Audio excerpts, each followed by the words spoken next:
Ethan liked to believe his life was simple. He woke up early, worked at a small marketing firm, came home on time, and shared quiet dinners with Claire in their apartment. They had been together for 3 years, long enough to fall into routines that felt safe.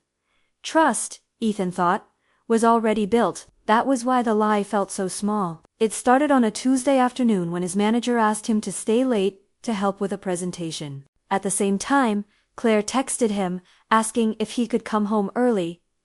She wanted to talk. Ethan hesitated, staring at the glowing screen. He didn't want another long conversation about work, priorities, or how distant he had seemed lately. So he typed, "Client meeting ran late. I'll be home soon."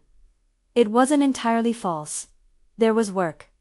There always was. But the meeting had ended an hour ago. Ethan chose to stay, scrolling through emails, avoiding the feeling that came with going home too early. When he finally arrived, Claire was already quiet, her questions gentle but disappointed. That night, Ethan replayed the moment in his head. The lie had worked. No argument, no tension, just silence and sleep. He told himself it was harmless, even conchida, dato. Some truths only made things harder, he reasoned. Over the next few days, the memory faded into the background of his routine. He laughed with coworkers, shared coffee breaks, and kissed Claire goodbye every morning. Nothing seemed broken. If anything, things felt calmer. Still, something lingered. A finto di sconforto, like a word left unsaid in a sentence. Ethan ignored it. Relationships, he believed, were about balance, about choosing peace when possible, and sometimes peace required leaving things out. As the week went on, Ethan had no idea that the smallest lie rarely stays small for long. It waits, quietly, for the moment it needs to grow. The next opportunity to tell the truth came sooner than Ethan expected. Claire asked him again about his late nights, her voice casual, almost careful. She wasn't accusing him. She was searching for reassurance. Ethan smiled and repeated the same explanation. Work had been stressful. Deadlines were tight. Things would calm down soon. The words came easily now, practiced and smooth. He watched Claire nod, though her eyes didn't fully relax. Just this once, he told himself again. The lie began to shape his behavior. He stayed later at the office, not because he had to, but because it supported the story. It felt easier than changing it. Each night he delayed going home. He felt both relieved and uneasy. At work, Ethan joked with coworkers, pretending everything was normal. At home, he answered questions with Claire listened, but something between them shifted. Conversations shortened. Laughter faded faster. Ethan noticed, but he didn't connect it to the lie. He blamed stress, routine, time. He promised himself he would explain everything once things settled down. Once the timing felt right. One evening, Claire suggested they plan a weekend away. Ethan hesitated again. His silence said more than his words. Claire smiled politely, but the disappointment was clear. That night, Ethan lay awake, staring at the ceiling. The lie no longer felt small, but it still felt manageable. Like a loose thread, he believed he could tuck back in place. He convinced himself that honesty required the right moment, and this wasn't it. Not yet, so he chose comfort over clarity, silence over truth. And with that choice, the distance between them grew just enough to be felt, but not yet named. The changes didn't arrive suddenly. They slipped into Ethan's life quietly, almost politely. Claire stopped asking as many questions. She stopped waiting up for him. Her messages became shorter, more practical. Ethan noticed the space between them during dinner. Forks clinked against plates. Words felt optional. He missed the way she used to talk about her day in detail, about coworkers and small frustrations. Now, she summarized everything in a sentence. One evening, he reached for her hand on the couch. She let him, but her fingers were stiff, unresponsive. The gesture felt rehearsed, not natural. "You okay?" he asked. "Just tired," she replied, eyes fixed on the television. Ethan accepted the answer too quickly. At work, he found it harder to focus. Guilt crept into his thoughts during quiet moments. He wondered if honesty would really cause more damage than the slow erosion he was witnessing.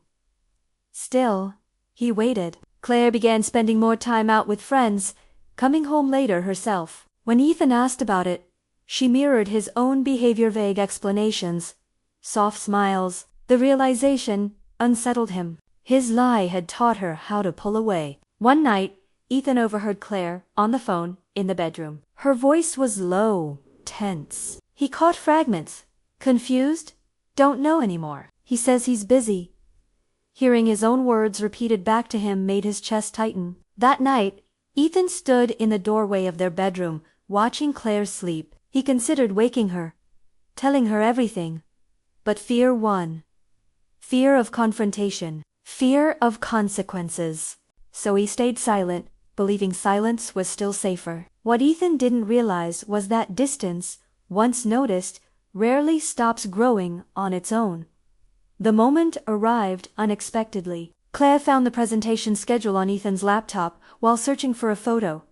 The dates didn't match his stories. The late meetings he described didn't exist. She didn't confront him right away. Instead, she asked carefully, "Are you working late tomorrow too?" Ethan felt the trap and stepped into it anyway. He said yes. This time, the lie required more effort, more detail. He named co-workers, invented deadlines. The truth sat between them, heavy and visible, even if unspoken. Claire nodded, her expression unreadable. That night, she slept facing the wall. Ethan realized then that he had reached a crossroads. He could admit everything now, explain how fear and avoidance had guided him, or he could continue, hoping the story would somehow resolve itself. He chose, again.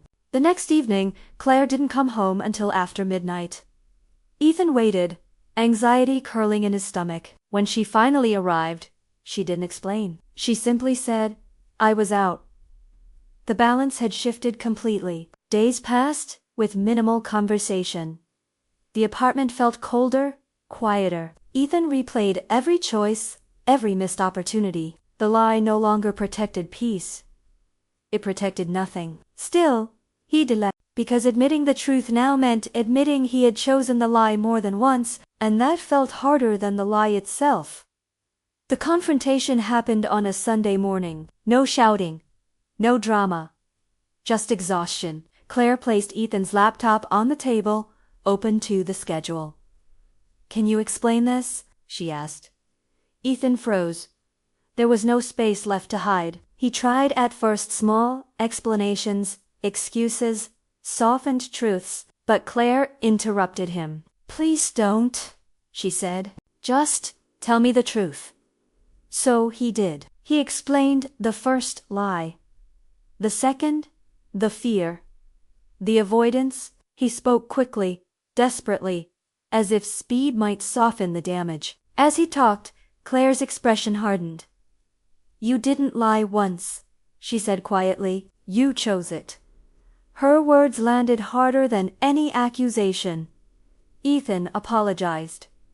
Repeatedly, he promised it meant nothing, that it was never about someone else, that he only wanted to avoid conflict. Claire laughed softly, without humor. "You avoided honesty?" she said. "And you taught me not to trust you."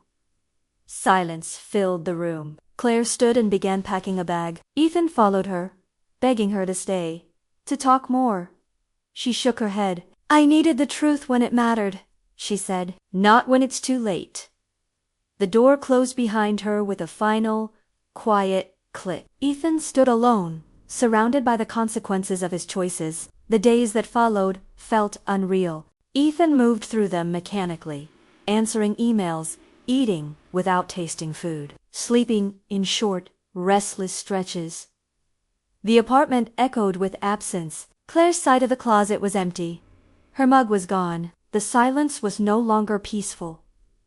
Ethan replayed everything obsessively. He imagined alternate endings where he had spoken sooner, where honesty had saved them. The weight of regret pressed heavily on him. He wrote messages he never sent, apologies that arrived too late. For the first time, Ethan understood that lies don't just hide truth.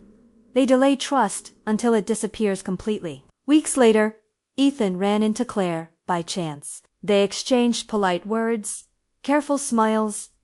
Something permanent had shifted. After she left, Ethan felt clarity instead of pain.